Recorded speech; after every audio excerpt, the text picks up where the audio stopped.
તો આ એક મહત્વપૂર્ણ સમાચાર પ્રાપ્ત થઈ રહ્યા છે। મહાઠગ ભૂપેન્દ્રસિંહ ઝાલા મુદ્દે સૌથી આ મોટા સમાચાર। રોકાણકારો આવ્યા સૌપ્રથમ સંદેશ ન્યૂઝ સામે। મહાઠગ ભૂપેન્દ્રસિંહ ઝાલા ફરાર થતા રોકાણકારો ચિંતામાં છે। નાણાં પાછા મળશે કે નહીં તે અંગે ચિંતા વ્યક્ત કરી રહ્યા છે। બીજી તરફ રોકાણકારોમાં ભૂપેન્દ્રસિંહ ઝાલાનો પણ આ ડર છે। ભૂપેન્દ્રસિંહ ઝાલા રાજકીય વગ પણ ધરાવે છે। અનેક એના ફોટા અને વિડીયો સામે આવ્યા છે। તો ભૂપેન્દ્રસિંહ ઝાલાના એજન્ટો ભૂગર્ભમાં ઉતરી ગયા છે અને કરોડોની ઠગ કરીને તે ફરાર થઈ ગયો છે। પોન્ઝી સ્કેમ ચલાવતા બીઝેડ ગ્રુપ પર સીઆઈડીના દરોડાનો આ મામલો કે જ્યાં તેનો સંચાલક હતો ભૂપેન્દ્ર ઝાલા તે હાલ ફરાર છે। ભૂપેન્દ્ર ઝાલા હવે એજન્ટો ભૂગર્ભમાં ઉતરી ગયા છે, પરંતુ જે લોકોના પૈસા ફસાડા છે તેઓમાં ચિંતા વ્યાપી છે। સંદેશ ન્યૂઝ સામે આ પીડિતો સામે આવ્યા છે। મહાઠગ ભૂપેન્દ્રસિંહ ઝાલા ફરાર થતા રોકાણકારો ચિંતિત છે। બીઝેડ પર જે દરોડા ક્રાઇમ બ્રાન્ચે પાડ્યા ત્યારબાદ કરોડોનું કૌભાંડ જે હતા, પૈસા લોકોના ગરીબોના છીનવી લીધા, તેને લઈને આખું કૌભાંડ બહાર આવ્યું છે। મહાઠગ ભૂપેન્દ્ર ઝાલાની ઓફિસે પહોંચ્યું સંદેશ ન્યૂઝ। સંદેશ ન્યૂઝ કૌભાંડના ઉદ્ભવ સ્થાને પહોંચ્યું હતું।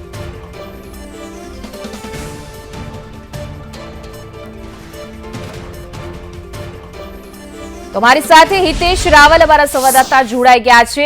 હિતેશ, આજે બીઝેડ જે આખી ગ્રુપ હતું એના તમે સ્થળ પર છો, હાલ ત્યાં કઈ પ્રકારની પરિસ્થિતિ છે? કરોડોનું ઠગ કરીને હવે જે ભૂપેન્દ્ર છે તે ફરાર થઈ ગયો છે, પરંતુ જેના પૈસા ગયા છે તે લોકોની પીડા શું છે?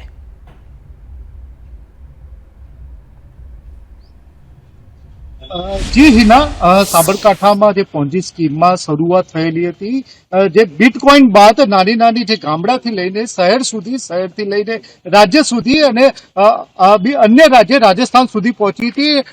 મોટી મોટી સ્કીમો જે બતાવી અને લોભામણી લાલચો આપીને કરોડોનું જે કૌભાંડ કરવામાં આવ્યું હતું, જે સ્કીમો બતાવી અને પોતાનું ભાવિ પ્રદર્શન કર્યું હતું। અને એ બાબતમાં આપણી સાથે જોડાયા છે કોંગ્રેસના નેતા રામભાઈ સોલંકી સાથે ચર્ચા કરીશું। અન્ય જે આ સ્કીમમાં પણ જેમને પૈસા રોક્યા છે આગેવાન છે તેમની સાથે પણ ચર્ચા કરીશું।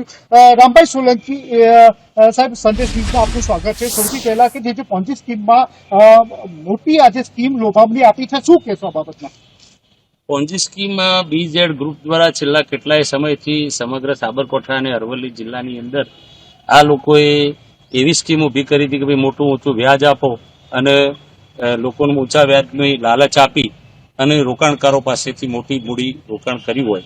અને સમગ્ર સાબરકાંઠા અને અરવલ્લી જિલ્લાની અંદર ચોરે અને ચોટે એવી ચર્ચા હતી કે લગભગ 5,000 કરોડ રૂપિયાનું આજુબાજુથી રોકાણ થયું હોય લોકોનું। એમાં શિક્ષકો હતા, પોલીસના જવાનો પણ હતા, નિવૃત્ત કર્મચારીઓ પણ હતા। આવા બધા ઘણા બધા લોકો પાસેથી આ લોકોએ રોકાણ એકત્ર કરેલું અને આ વહીવટી તંત્રથી લઈ અને તમામ લોકોના નાક નીચે જ આ મોટું ષડયંત્ર ચાલતું હતું અને પ્રજામાં પણ ચર્ચા હતી। કારણ કે આ ભાઈ જે હતા એ એમની લાઈફસ્ટાઈલ જે ટૂંકા ગાળાની અંદર તમને જોવા મળે કે એ બહુ મોટા એમ કે બજારની અંદર એવો મેસેજ ઉભો કરેલો કે ભાઈ એ દાનેશ્વરી છે, મોટી મોટી કોઈ પણ ફંક્શનમાં જોઈએ, શમિયાણામાં જોઈએ તો દાન આપવું, આ તે કરવું।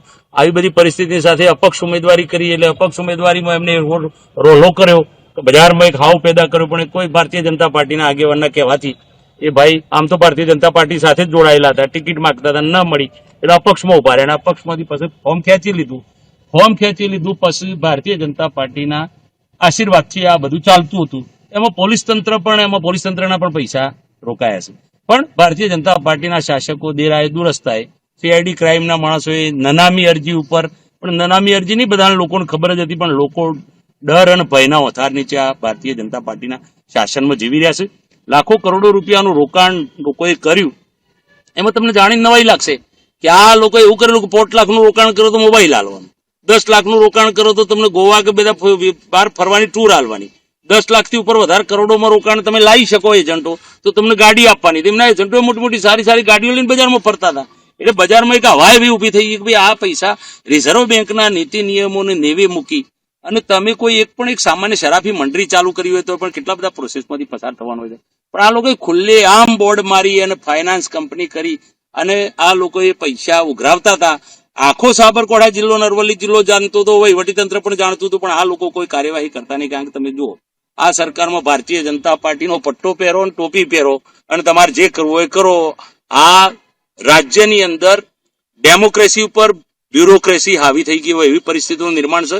અધિકારીઓ ભારતીય જનતા પાર્ટીના શાસકોને ગોઠતા નથી અને આ રાજ્યની અંદર કોઈ પણ માણસ અવાજ ઉઠાવે, કોઈ પણ માણસ ગમે તેવું કઈ કરે તો ખોટા કેસમાં ફસાઈ દેવાનો, ગમે તેવા કેસની અંદર ફસાઈ અને જેલમાં નાખી દેવાનો, રાષ્ટ્રદ્રોહનો દેશદ્રોહનો ગુનો લગાવી દેવાનો અથવા તો એમને હિન્દુ વિરોધી બતાવી દેવાનો. આવી માનસિકતાથી આ જે પોંજી સ્કીમ જે છે એ પોંજી સ્કીમમાં કરોડો રૂપિયા લોકોના સલવાઈ ગયા છે. હું તો ભારતીય જનતા પાર્ટીના શાસકોને કહું છું કે ભાઈ તમે દેર આયે દુરસ્ત સાહેબ નહીં, માનનીય હોમ મિનિસ્ટર શ્રી મોટી મોટી શેખી મારતા હોય છે કે ભલભલા ચમરબંધીને છોડવાના નથી પણ કોઈને પકડવાના નહીં. અને કરોડો રૂપિયા જે રોકાણકારોને એમાં શિક્ષકો પણ છે, શિક્ષકોએ એવું કર્યું છે કે મોટી સોસાયટીઓ ઉઠાઈ એમની અને એમાંથી પૈસા અમાર રોક્યા છે. પોલીસ ખાતાના પૈસા છે, નિવૃત્ત કર્મચારીઓના છે, ખેડૂતોના પૈસા છે, કરોડો રૂપિયા રોકાયા. હવે તમને જાણીને નવાઈ લાગશે કે પેલા ભાઈ ભૂગર્ભમાં જતા રહ્યા અને આ લોકોએ રેડ કરી એટલે હવે કીધું કે તમે લોકો આવો અમને તપાસ કરો. અરે ભાઈ આખા દુનિયામાં બધા એજન્ટો કોણ છે બધી જ ખબર છે. એક જ એજન્ટ પકડાયો છે પણ મને જાણીને નવાઈ તમને લાગશે કે આ ભીનું સંકેલાશે, ફીડલું વળી જશે અને આમાં કોઈ કાર્યવાહી થવાની નથી એવું મને પોતાને લાગે છે. ભૂતકાળમાં પણ આવા ગુજરાતની અંદર કેટલાય લેભાગુ તત્વોએ લોકોની મહામૂલી મૂડી લઈ અને જતા રહ્યા અને હજી સુધી પરત મળી નથી. અરે તમે વિચાર તો કરો કે સહારા જેવી સહારા કંપનીના પૈસા લેવા માટે હજી લોકો ફોફો મારી રહ્યા છે. આવી પરિસ્થિતિની અંદર આ જે પોંજી સ્કીમ ચલાવનારા BZ ગ્રુપ વાળા ટૂંક સમયમાં એમની લક્ઝરીસ લાઈફ અને મોટું શૈક્ષણિક સંકુલ ખરીદવું, આ બધું જે થાય એનાથી પણ શું સાતો કે ભારતીય જનતા પાર્ટીનો પટ્ટો પહેરો, ભારતીય જનતા પાર્ટીમાં જોડાઈ જાઓ. તમે કોઈ પણ રાજકીય પાર્ટીમાં હોય, તમે ગમે તેવો ભ્રષ્ટાચાર કરો પણ તમે ભાજપમાં જોડાવો એટલે તમે કમ્પ્લીટલી તમે કોઈ પણ પ્રકારના ભ્રષ્ટાચારી નથી એવું સાબિત થાય. હું તો ભારતીય જનતા પાર્ટીના શાસકોને વિનંતી કરું છું કે તમે આ દેશમાં સંવિધાનિક રીતે તમને લોકોએ સત્તા આપી છે તો એ સત્તામાં તમે કઠોર બની કાર્યવાહી કરો. લોકોની પરિસ્થિતિ અત્યારે કેવી થઈ રહી છે, પ્રજાની અંદર ડર પેદા થઈ ગયો છે. ધર્મના નશામાં આ લોકો એટલા બધા પ્રજાને ડરાવી દીધા છે કે કોઈ પણ વાત તમે જુઓ, લોકો લાઈનમાં ઉભા રહ્યા હોય, ગમે તેવી પરિસ્થિતિ હોય, આ બધી જે સ્થિતિ છે એમાં પણ લોકો બોલી શકતા નથી. એટલે આ પોંજી સ્કીમની અંદર શાસકો પાસેથી અમે એવી અપેક્ષા રાખીએ છીએ કે પોંજી સ્કીમની અંદર કોઈ પણ સંજોગોની અંદર લોકોની મહામૂલી મૂડી જે છે એ મૂડી પાછી આવે. અને હું તો પોતે કહું છું ભાઈ આ જે રોકાણકારો છે એ લોકોને પ્રજાજનો પણ કહું છું કે ભાઈ લોભ્યા હોય તો દુતારા ભૂખે ના મરે. તમે લોકો પણ વિચારો કે ભાઈ આપણને આટલા બધા બેંકો પૈસા નથી આપતી, આટલા સમયમાં પૈસા આપણને વ્યાજ નથી મળતું તો આટલું બધું વ્યાજ આપણને મળે છે એટલે ચોક્કસપણે લાલચના ભોગે આ કરોડો રૂપિયા લોકોના સલવાયા છે પરત મળે. અને બીજું કે BZ ગ્રુપના માલિક એ કોઈ જાતિ, સંપ્રદાય, ધર્મ વિશેષ સાથે જોડાયેલા છે એવું કોઈએ માનવાની જરૂર નથી. અમારો કોઈ જાતિ, સંપ્રદાય, ધર્મ કોઈનો અમારો વિરોધ નથી અને હોય પણ ન શકે. આ દેશ બિનસાંપ્રદાયિક દેશ છે. આ બિનસાંપ્રદાયિક દેશની અંદર તમામ લોકોએ અહીંયા ધંધો રોજગાર કરવો, સારું જીવવું, સારું શિક્ષણ મેળવવું, સારું આરોગ્ય મેળવવું અને કાયદો અને વ્યવસ્થાનું પાલન કરવાનો તમામના બાધિત અધિકાર છે. એટલે કોઈ જાતિ વિશેષ સાથે જોડી અને કોઈએ આમાં ન લેતો. હું કોંગ્રેસ પક્ષના આગેવાન તરીકે અને એક સામાજિક કાર્યકર તરીકે મારી સરકારને વિનંતી છે કે તમે કડક પગલાં લો, દાખલો બેસાડો અને રાજ્યમાં ફરીથી જે લોકોમાં જે આવું બધું કરવા માટેનો જે ડર ખસી ગયો છે એ ડર બેસાડો એવી મારી વિનંતી. આ સાથે અન્ય યુવક જોડાયા છે જે પોન્જી સ્કીમમાં પોતે પૈસા રોકાણ કર્યું છે. શું કહેશો જે આપણે રોકાણ કર્યું છે અને આ બાબતમાં લઈને શું કહેશો? જાણો આ સ્કીમ વિશે જાણું છું. રોકાણ તો નથી કર્યું પરંતુ એગ્રીમેન્ટમાં 1 લાખ લો કે 5 લાખ આપો પરંતુ 10,000નો જે એગ્રીમેન્ટ કરવામાં આવે છે એવું તમે આ જોઈ શકો છો એગ્રીમેન્ટની અંદર કે આ પોન્જી સ્કીમની અંદર જે BZની છે એની અંદર જે રોકાણ કરવામાં આવે છે એની અંદર ₹1,00,000 આપો, 5 લાખ રૂપિયા આપો એટલે તમને એગ્રીમેન્ટ ફક્ત 10,000નો કરી આપવામાં આવે છે. આ રીતે તમને ભોળવવામાં આવે, છેતરવામાં આવે છે. તમે જોઈ શકો છો. અને તમે 5 લાખનું રોકાણ કરો એટલે તમને મોબાઈલ મળી જતો હોય છે, 10 લાખનું રોકાણ કરો એટલે તમને એક ટૂર મળી જતી હોય છે અને એનાથી વધારે રોકાણ કરો તમને ગાડી પણ ગિફ્ટ મળતી હોય છે. એવી મોટી સ્કીમોની અંદર લાલચ આપીને પૈસા રોકાણ કરવા માટે પેડવામાં આવે છે. ને આવા એજન્ટો અત્યારે હાલ બજારની અંદર ફરતા હોય છે ને એજન્ટો આ રીતના પૈસા રોકાવે છે. માટે હું તો સરકારને કહીશ કે તપાસ કરો અને આ તપાસના આધારે દરેકને પૈસા પાછા મળે એ રીતનું તપાસ હોવી જોઈએ. અન્ય સ્થાનિક યુવાન જોડાયા છે. શું કહેશો આજે આ પોન્જી સ્કીમ બાબતમાં? યુવાનો પણ પોતે લોભ લાલચમાં ફસાયા છે. 2021 સુધી તો આ જે ભાઈ જે પોન્જી સ્કીમ ચલાવતા હતા એટલા બધા માર્કેટમાં હતા, પણ 2022ની વિધાનસભાની ચૂંટણી પહેલા હિંમતનગર ખાતે એક મોટો લોક ડાયરાનું આયોજન કરવામાં આવ્યું. ભારતીય જનતા પાર્ટીના મોટા મોટા નેતાઓ આવ્યા, મોટા મોટા પદ અધિકારીઓ આવ્યા, અને એ સમગ્ર સાબરકાંઠાની અંદર જે મેસેજ મૂકવામાં આવ્યો કે ભાઈ આ ભાઈ છે એ બહુ મતલબ દયાવાન છે, લોકોને ડોનેશન આપે છે અને આવા વ્યક્તિની હિંમતનગરમાં જરૂર છે. આ રીતે એક વિધાનસભાનું એક સ્ટ્રક્ચર તૈયાર કરવામાં આવ્યું. તેમ છતાં પણ વિધાનસભાની ટિકિટ એમને કોઈ કારણસર ન મળી. એના પછી 2024ની અંદર આ ભાઈએ અપક્ષ ઉમેદવારી કરી. અપક્ષ ઉમેદવારી કોઈ કારણસર પછી એમને ઉમેદવારી પરત ખેંચી.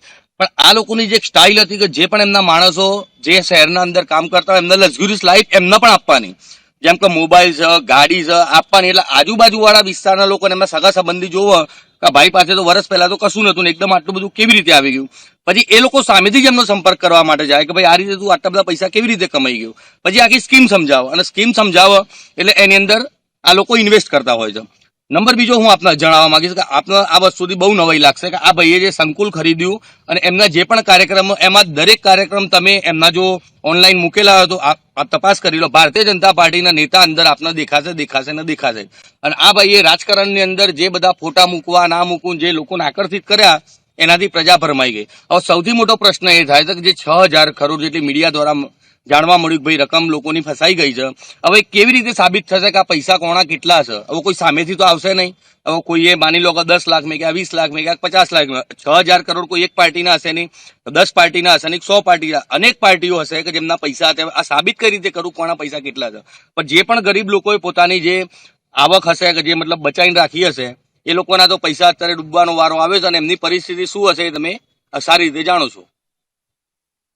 ઓકે, સૌથી મહત્વની જે પોન્જી સ્કીમ બાબતમાં હાલમાં ડોક્ટર સાબરકાંઠાના જે લોકો જેટલા રોકાણ કર્યા છે તે લોકો હાલ કેમેરા સમક્ષ આવવા તૈયાર નથી. ક્યાંક ડરના ઓથ હેઠળ છે કે ક્યાંક અમારા પૈસા આવશે કે નહીં આવે. પણ હાલમાં જે CID ક્રાઇમ વિભાગે જ્યારે દરોડા પાડ્યા છે, 2 દિવસથી તપાસ હાથ ધરેલી છે, તપાસમાં 6,000 કરતાં પણ વધારે નું જે પૈસા રોકાણનું બહાર આવે તેમ છે. હવે જોવું રહે કે આ બાબતમાં સમગ્ર મામલો કેવો અને કેવા પરિણામો આવશે.